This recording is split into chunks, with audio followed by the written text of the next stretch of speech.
Sarap-sarap. Tawa yan. Sa mukha.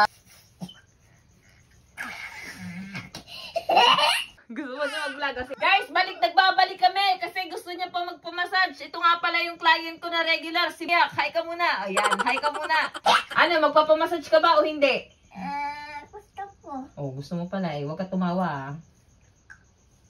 Bawal tumawa dito. Nagpapamassage. Wow, nasisipa ako. Ayan o, masyadong malakas yung kilitiin ito ni Boss Eros. Tingnan natin ang lakas. Huwag ka tumawa. Ano ba nakakatawa? Ang sarap-sarap yung massage eh, oh. Ba't kaya ganito yung mga bata? Ganito rin ako. Ano ba? Oh, tama na. Tama na massage mo. Gusto mo pa pala eh. Tapos, kiliti ka na.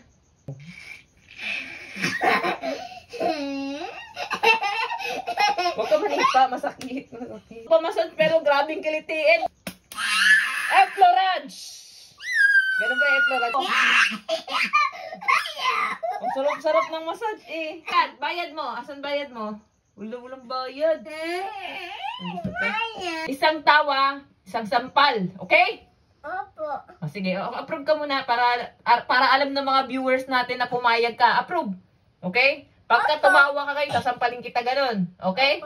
Opo? Opo. Okay ah, sige ah.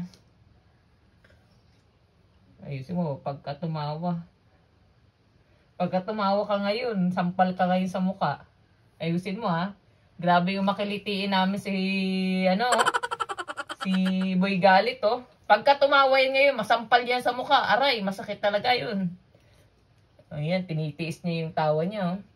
Okay, seryoso muna kami ngayon oh. Kasi bawal siya tumawa. O, pwede palang hindi tumatawa eh. Basta may sampal sa mukha. Pagka walang sampal sa mukha, tumatawa yan. O, buti na lang may sampal sa mukha. Kasi pag tumawa, sampalin ko talaga malakas yung mahihilo, makikita ng 3 star. Ay, talaga. Oh, yun, pwede palang ganun eh. Oh, ang bait naman ng minamassage ko ah. Oh, pwede palang ganun eh. Okay, angat natin paa natin, sir. Ay, hala, tumatawa!